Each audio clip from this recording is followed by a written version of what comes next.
Good morning and welcome to the Morning Coffee with John Plassard. Today I'm focusing on Joe Biden. New polling data is starting to show that President Trump's grip over the White House is slipping away.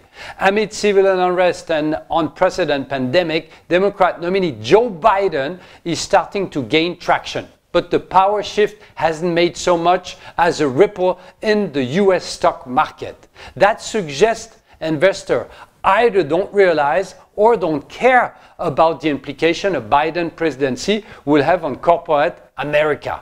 But they should. Joe Biden's lead over Trump grew to 10 percentage points, according to a Reuters Ipsos poll out this week. That marked the first time the former vice president has led Trump by such a wide margin. In many ways, investors are likely comparing what happens under Biden to what could have happened under a more progressive candidate like Bernie Sanders, who wanted to overhaul corporate taxes and healthcare.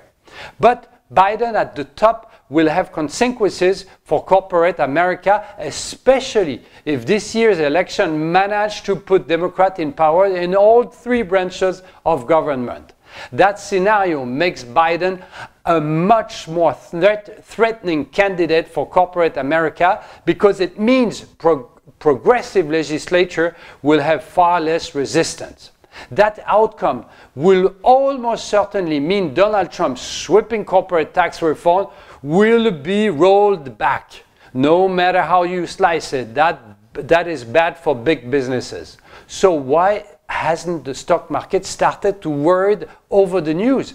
There could be many explanations. The most likely is simply that the election data aren't taking top billing in the current news cycle. It's also possible that people simply don't care. The election could ultimately trigger a stock market correction. November is a long way away, and by then the stimulus spending excitement will likely have faded, giving way to concern about a shift in power in Washington. While many consider Joe Biden to be a relatively safe Democrat candidate, some of his proposed change could have a massive impact on the stock market. While I'm still positive on the stock market, November months could be the months of profit taking or, why not, a big correction. Thank you very much. Have a great day. Read my morning and keep on winning.